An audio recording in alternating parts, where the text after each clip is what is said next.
No. No, I did not. We ended up having a really big business. We owned the 3 largest horse expositions in the world, and she loved international travel and really good French food, and I didn't like none of that stuff. I blame myself. I wasn't good enough to live the life. But no, we still speak because the business was so big. She keeps sending me money.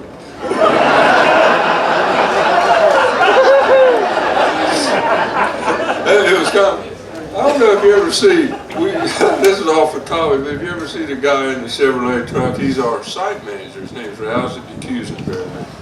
If you ever meet him, he's a wonderful man. He helped us get started. My partners, Mary Dowd and George Dowd, they helped us get started. And the idea was I had too many clients after I had a horse nominated for the Olympics that one I could handle. And so we decided to start a horse show where I could do what other horse trainers were doing. And it got to be so big before it even started that I spent the first 2 years just shoveling out stalls. To other people do what they did. And retired 22 years ago. Anything else? I really don't want this to be about me, but if you got something that ought to be, I truly know that, and you can see how hard it is. Yes.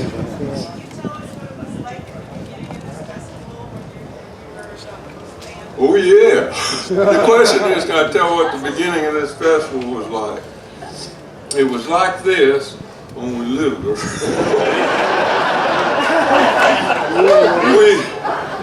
It was cheaper.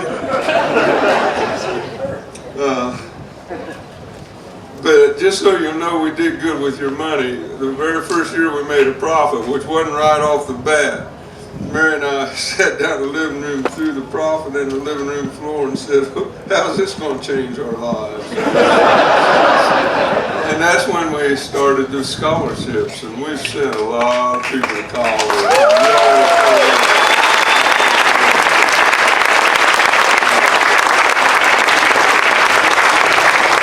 But to answer your question, we had this little idea of having a festival, and we were kind of pushed into it because we'd been cheated in the festival. We were just trying to help fund a little bit.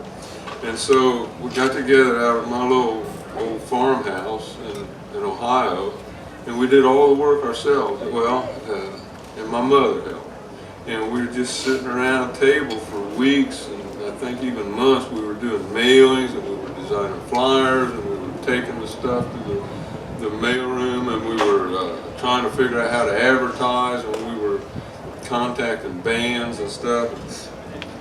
I never forget the funniest thing that ever happened was I had played in a band called the Clinch Mountain Boys, and so I was the guy that got the books on the entertainment, maybe all of them for all I remember, but I knew the people, and so I called up Ralph Stanley and said, we'd like for you to play our first festival today, can you do that? How much does the job pay? And I said, well, I'll pay you your fee. And he said my fee's $2,000. And I said, well, Ralph, I wrote down here, we're going to pay you $2,500. Would that be all right? He got me. He got over it, but I think, and I realized what it was.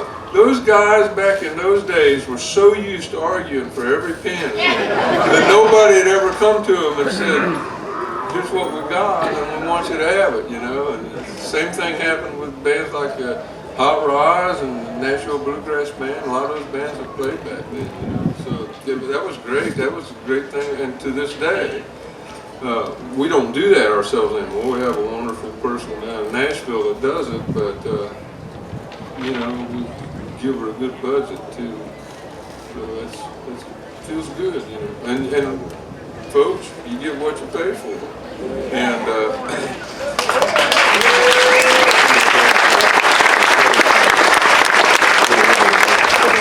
my philosophy was that everybody that came to the festival should be a good lineup if they liked about 1 out of every 4 bands, roughly. Because up until, I'm not bragging here, this could be wrong because there's still a lot of festivals that do this just this way. But the plain fact is, I can't stand to listen to bluegrass music all day myself. So I kind of project that onto you, like you're going to have some variety of stuff to do, and that's what it would be. But thanks for asking. Well, it's over in the Berkshire Mountains. It was where the Berkshire Mountain Festival had been held. Ankrum. Well, at first we called it Winterhawk, but back before then it was called Berkshire Mountain, and we didn't know, and they needed a little financing, and we just kind of got in on that, and then we named it Winterhawk, and then we started out with 3 partners, and one partner, after a few years, sued us because, and I don't blame him, he thought that we were taking his profit and putting it in the scholarships, which we weren't. Put his profit there, ours in the scholarship. And so that went on for a few years, and so he got the name Winterhawk, and we got the festival. That's why we started calling it Winterhawk.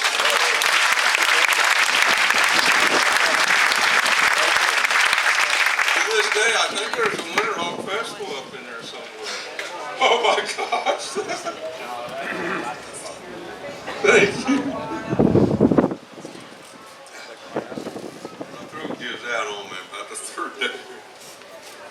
Yes, I'll be sure too. I know I have one over here. I'll come back. I'm sorry. Can you tell us about your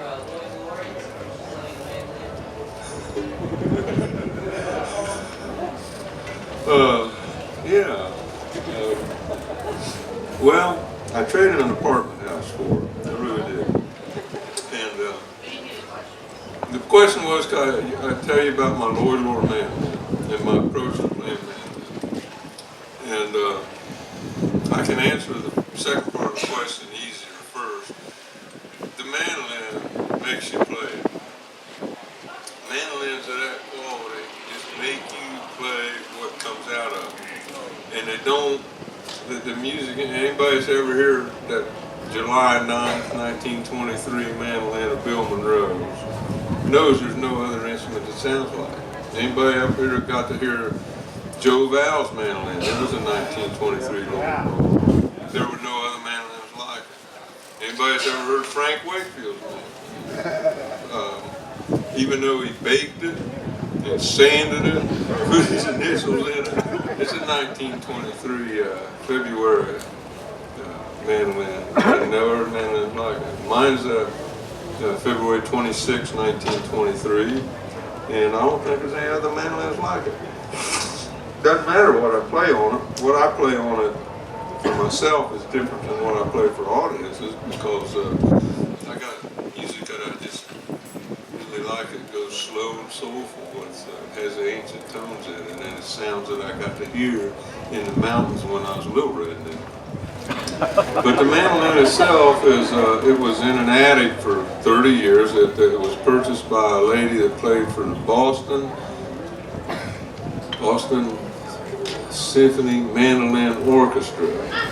And when she got this mandolin, the word was she wasn't very good, but they let her sit down front with this mandolin. And I got a picture, so when I bought it, I got the original case, the original everything, the picture, the original bill of sale, which I can't misremember the exact figure now for some. I haven't looked at it for years, but I think she paid $285 for it, and I think it had a sort of a record of her going from Jaffrey, New Hampshire to Boston every month to make a $5 payment. And so I say I traded an apartment house for it. It wasn't that much of an apartment house, but I say it did have 4 apartments in it. And the guy who had it for sale wanted an income, and I wanted a mandolin, so it worked out to be good. But I always like to remind people, this was way back in 1978, when you could still get a Lloyd Lord mandolin for just 1 apartment house.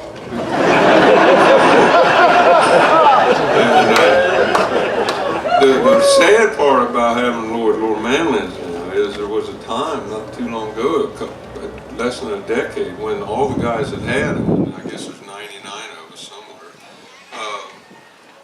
would bring them out and play them.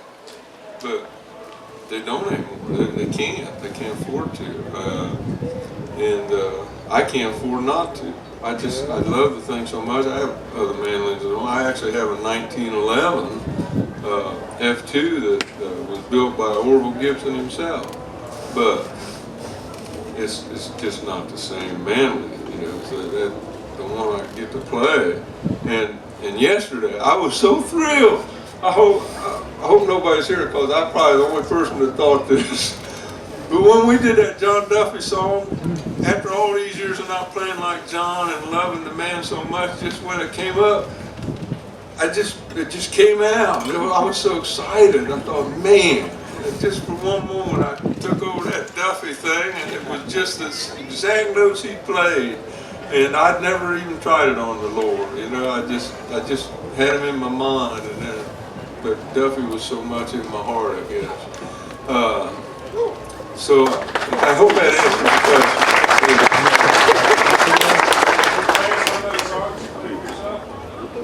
Sure. You're not gonna like this.